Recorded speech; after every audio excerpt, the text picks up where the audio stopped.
چرا قلبم میلرزه؟ شاید یه روزی ازم جدا شیم، شاید همو فراموش کنیم، همیشه تنها شیم. این که با هم هستیم قولهای میخوام ازت، شاید یه روزی نباشم تو سر این قولا باشی. اگر رفتم از خاکتون نمک رو زخم نپاشی، اگر ازم جدا شدیم نشی بری عاشق دیگراشی. قربت عشق پاکمون، عشق پاک نگهدار، قسم بخور با خدا که از این بالا همیشه پاک شی. قول بده بعد من دل به کسی نبندی، قول بده بعد من با دل شاد بخندی، قول بده بعد من منو فراموش کنی، قول بده بعد من یه زندگی تازه رو شروع کنی. همیشه بهت فکر میکنم، ممنونم که هستی، همیشه توی قلبت منو نگه میداشتی. همه چی خدا درست کرد، از اول حسی نداشتیم ولی میدونستم جز من دیگه کسی رو نداشتی. من یه مسافرم، مکان اینجا ندارم، تو تنها کسی هستی، بپرسی حال و احوالم.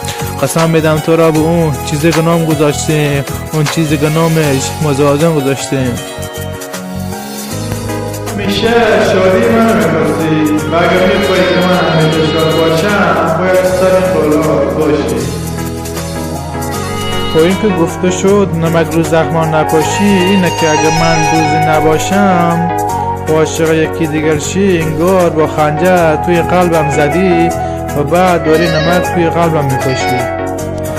میدونم با نبود من اینجا قلبت میلرزه، آخه غم و غصه نخور، ای دنیا به چی نمیارزه. تو دیگه باید خودت بزرگ شی، دلشو رو بذاری کنار، از مشکلات زور بشی.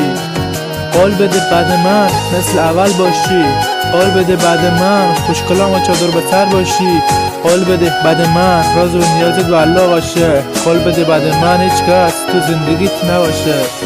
نوشتم و خوندم فقط برای تو، تو جون بخواه من جونم میکنم فدای تو، باشم و نباشم من که ازت راضیم، با آن شرط که تو سر این قولات باشی. زندگی میگذره چی خوب و چی بد، خوب اگه با هم دعوا کردیم منو ببخش.